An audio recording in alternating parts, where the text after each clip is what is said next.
बना किया आपके देख रहे अपने आप माता जी से रख लो यहाँ देखो।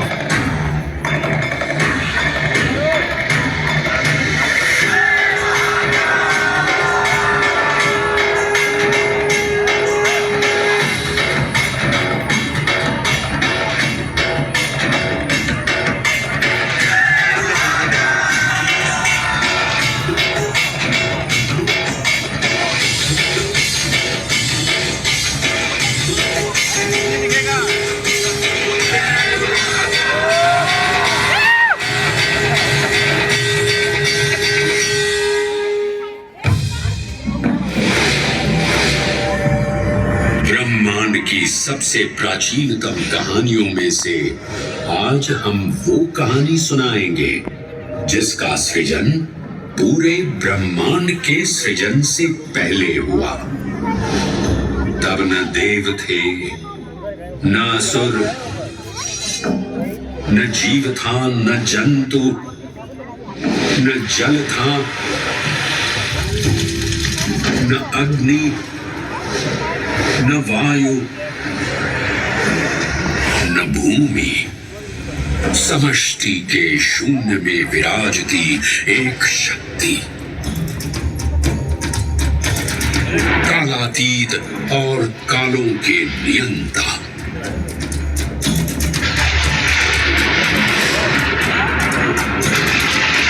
विधाता भी और विध्वंसक भी, अखंड, अचल, अविनाशी। ये कथा है उस महादेव के महाकाल स्वरूप की, जो सृष्टि के आरंभ भी हैं और काल के आगमन भी हैं। वे ही काल के सृजन करता और नियंत्रण करता भी हैं।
निर्विकार होते हुए भी अपनी माया से विराट विश्व का आकार धारण करने वाले महाकाल,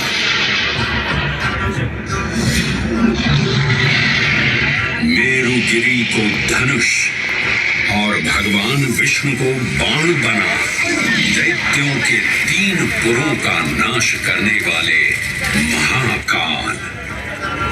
वो महाकाल जो तीनों लोकों में विद्यमान सभी शिवलिंगों में प्रधान है।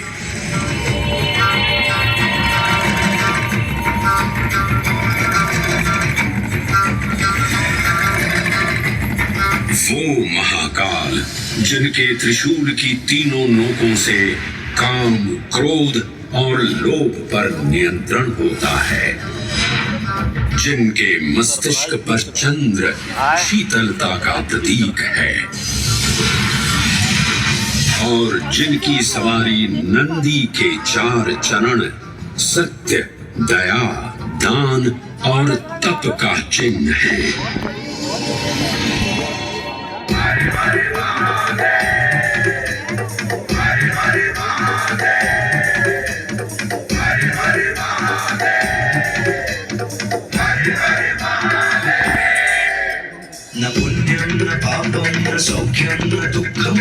मन्त्रो न तीर्थं न वेद न यज्ञ अहं भोजनं न भोज्यं न भोक्ता चिदानन्दरूपः शिवोऽहं शिवोऽहम् हरे हरे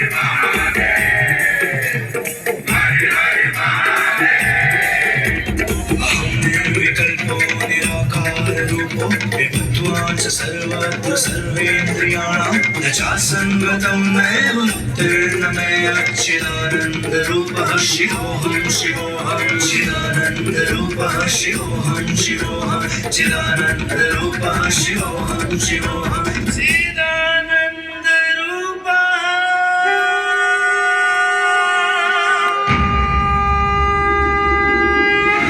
वराह पुराण में कहा गया है, नाभिदेशे महाकालस्तन्नाम्ना तत्र वै हरः, अर्थात नाभिदेश उज्जैन में स्थित भगवान महाकालेश्वर तीनों लोकों में पूजनीय हैं। आकाशे तारकां लिंगम पाताले हाटकेश्वरम मृत्युलोके महाकालम सर्वलिंगम नमोस्तुते। आकाश में तारक लिंग के रूप में, पाताल में हाटकेश्वर के रूप में और मृत्युलोक में महाकाल के रूप में स्थित भगवान शिव को प्रणाम। समस्त लिंग स्वरूपों में विद्यमान भगवान शिव को सादर नमस्कार।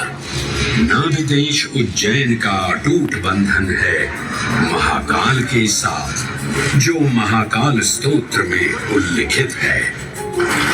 उज्जयिन्यां महाकालम महाकालेश्वरम हरम महाकालम महायोगिनम नमामि पार्वती पतिम। तो चलिए मैं आपको कथा सुनाता हूँ इसी महान उज्जैन नगर की। उज्जैन, जिसे संस्कृत साहित्य में अवंतिका, विशाला, कुशस्थली, पद्मावती, कनकशृंगा, स्वर्णशृंगा, प्रतिकल्पा, कुमुदवती और अमरावती के नाम से पुकारा गया। उज्जैन, जो मनुष्य को मोक्ष प्रदान करने वाली 7 नगरियों में से एक है। उज्जैन, जहां 84 महादेव का आशीर्वाद प्राप्त है। उज्जैन, जिस पर सदा ही कृपा रहती है महाकाल की। यहाँ सतत क्षिप्रा नदी की निर्मल धारा बहती है। डमरू के नाद से जीवन को ऊर्जा मिलती है। घंटियों की झंकार मन को आनंदित करती है। और यहाँ का आकाश शिव आशीष स्वरूप है। श्मशान ऊषर क्षेत्र पीठम तु मनमेव च पंचकत्र न लभ्यते महाकाल पुरद्दते। अर्थात यहाँ पर श्मशान, ऊषर यानी अनुपजाऊ भूमि, क्षेत्र अर्थात पवित्र भूमि, पीठ यानी शक्ति स्थान और मन अर्थात आध्यात्मिक शांति का स्थल, पांचों एक ही स्थान पर उपलब्ध हैं। ये संयोग महाकाल की नगरी उज्जैन की महिमा को और गरिमामय बना देता है। उज्जैन के इस अलौकिक स्वरूप से प्रभावित हो महाकवि कालिदास अपने काव्य मेघदूत में लिखते हैं, हे जलधर, यदि महाकाल के मंदिर में समय से पहले तुम पहुंच जाओ तो तब तक वहां ठहर जाना जब तक सूर्य आंख से ओझल न हो जाए। शिव की संध्याकालीन आरती के समय नगाड़े जैसी मधुर ध्वनि करते हुए तुम्हें अपने धीर गंभीर गर्जनों का पूरा फल प्राप्त होगा। ये संध्या आरती जिसे कालिदास ने सराहा है अत्यंत महत्वपूर्ण है, क्योंकि ये वो प्रहर है जब सभी देवी देवता गंधर्व यहाँ उपस्थित होते हैं।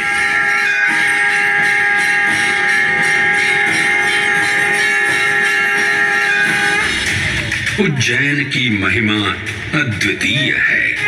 सतयुग, त्रेता युग, द्वापर युग और कलयुग, हर युग में इसका अप्रतिम महत्व रहा है।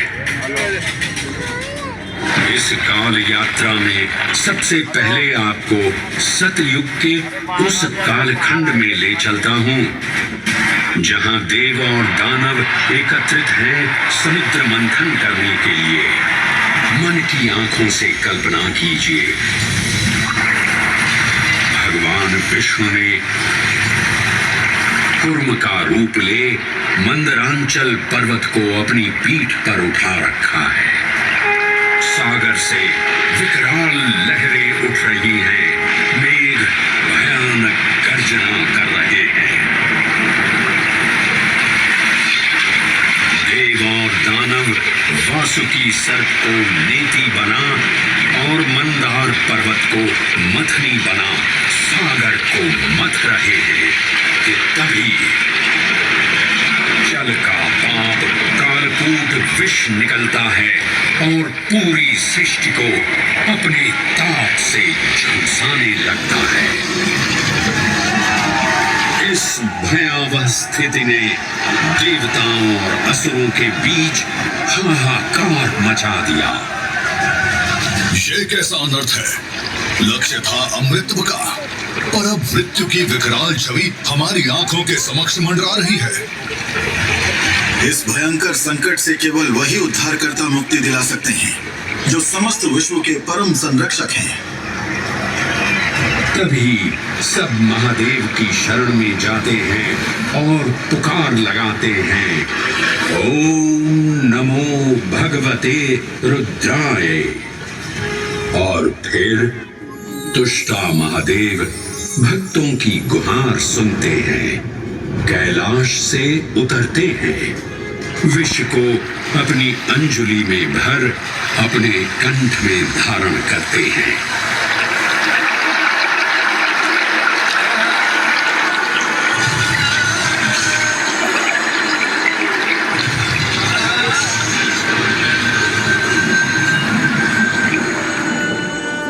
अंततो गत्वा सागर मंथन से अमृत कलश प्रकट होता है। जैसे ही अमृत प्रकट हुआ, दानवों ने इसे केवल अपने आधिपत्य में लेने की आकांक्षा प्रकट की और संघर्ष छिड़ गया। आज यदि हम इस अमृत को प्राप्त कर सकें तो हम देवताओं पर हमेशा के लिए प्रभुत्व स्थापित कर पाएंगे। अमृत अपात्र हाथों में ना जा पाए, क्योंकि ये अपनी शक्ति का असीम दुरुपयोग करेंगे। इस अराजकता के परिणाम स्वरूप अमृत की कुछ बूंदें छलकी और पृथ्वी तक पहुंच गई।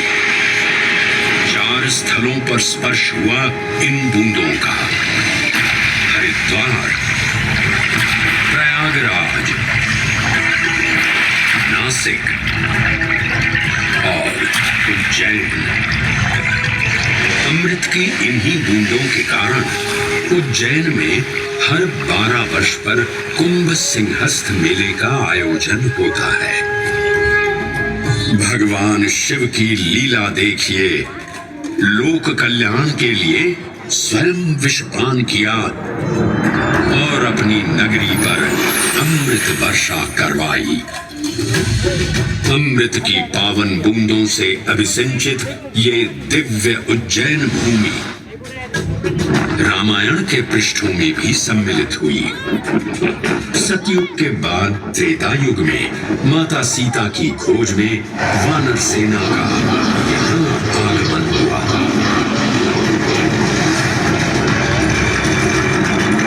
समय की इस यात्रा के माध्यम से अब प्रवेश करते हैं वाल्मीकि रामायण के किष्किंधा कांड में।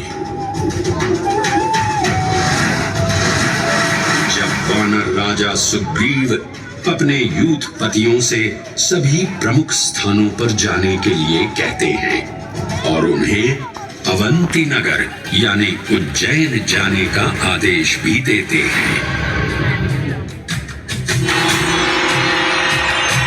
मेखला उत्कल के क्षेत्र, दशर्न के नगर, आब्रवंती, अवंती और विदर्भ के राज्य, साथ ही माहिष्का के आकर्षक राज्य में भी पूरी तरह से खोजना होगा।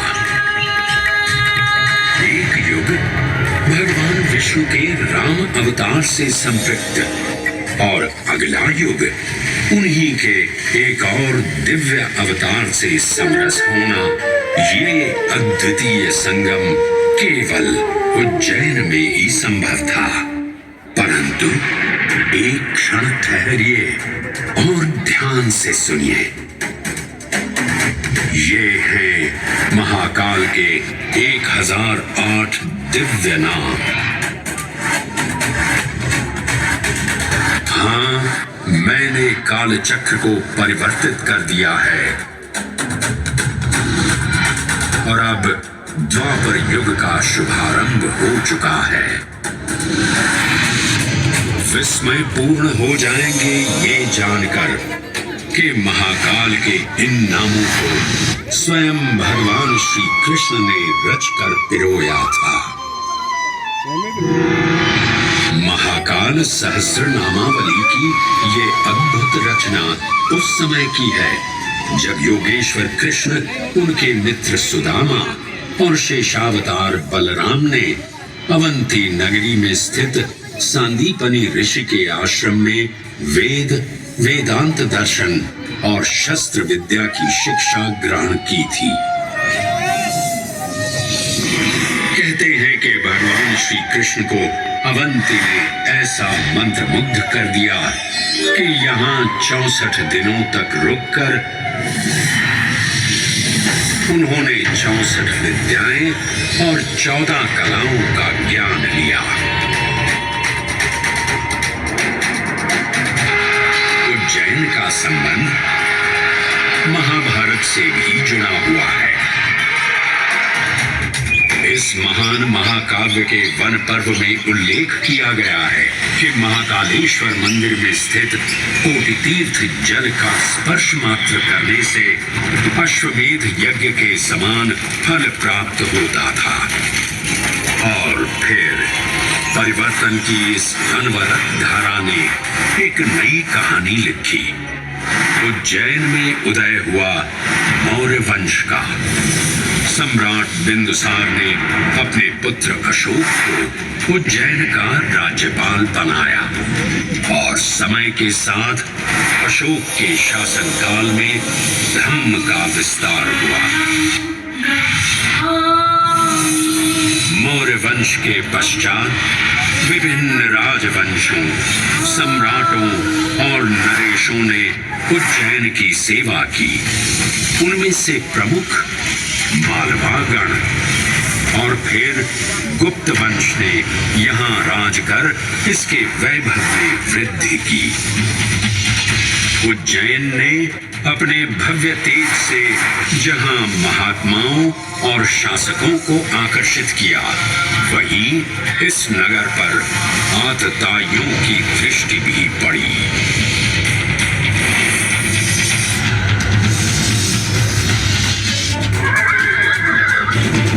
शक मध्य एशिया की खानाबदोश जनजाति थी जिन्होंने उत्तर पश्चिमी और मध्य भारत के कुछ हिस्सों पर आक्रमण कर अपना शासन स्थापित किया।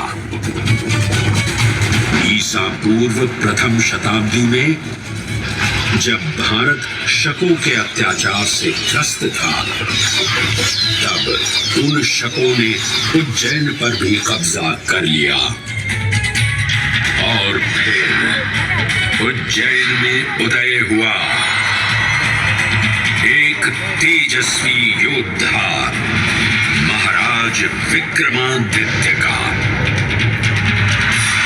एक तरफ शकों का बल, तो दूसरी तरफ विक्रमादित्य का अद्वितीय पराक्रम। विक्रमादित्य की तलवार महादेव के तीसरे नेत्र सी चमकी। प्रचंड युद्ध हुआ। महाकाल की कृपा से शूरवीरों ने शकों को परास्त किया और उज्जैन में गणतांत्रिक शासन स्थापित किया।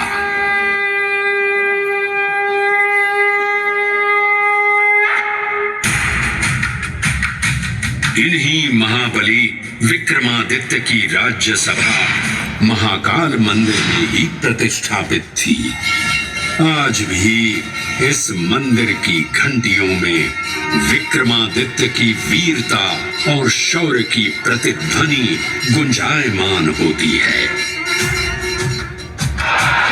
राजा विक्रमादित्य और शकों के मध्य हुए युद्ध ने उज्जैन को काल चक्र से अभिन्न रूप से जोड़ दिया, क्योंकि जिस दिन उनको विजय प्राप्त हुई उस गौरवशाली उपलब्धि के सम्मान में एक नवीन पंचांग का शुभारंभ किया गया, विक्रम संवत पंचांग। आज भी कई हिंदू पर्व और धार्मिक अनुष्ठान विक्रम संवत पर आधारित हैं।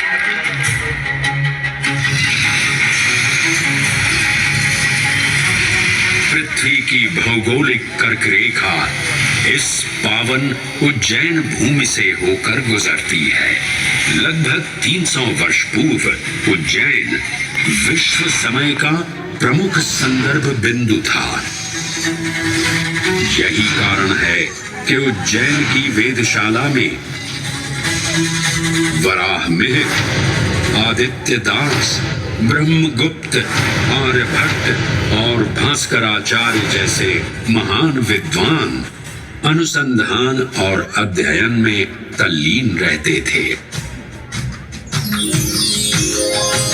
खगोल शास्त्र का केंद्र, महाकालेश्वर का आवास, जगत गुरु कृष्ण की नगरी, विक्रमादित्य का राज।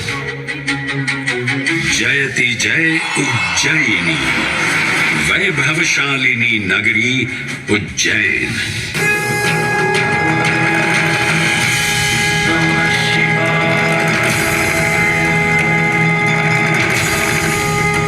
श्वासों को शिव मंत्र से अलंकृत कर, मन को भाव की गंगा से निर्मल कर, जो भी उज्जैन में महादेव की शरण लेता है उसका कल्याण होना निश्चित है। आज सुनी सबने गाथा महाकाल की, दर्शन जिनके दुर्लभ हैं, नमन करे जिन्हें काल भी, चरण में जिनके है बसा। ये समस्त संसार कभी नहीं देखा होगा धरती पर ऐसा चमत्कार।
चलो हो गया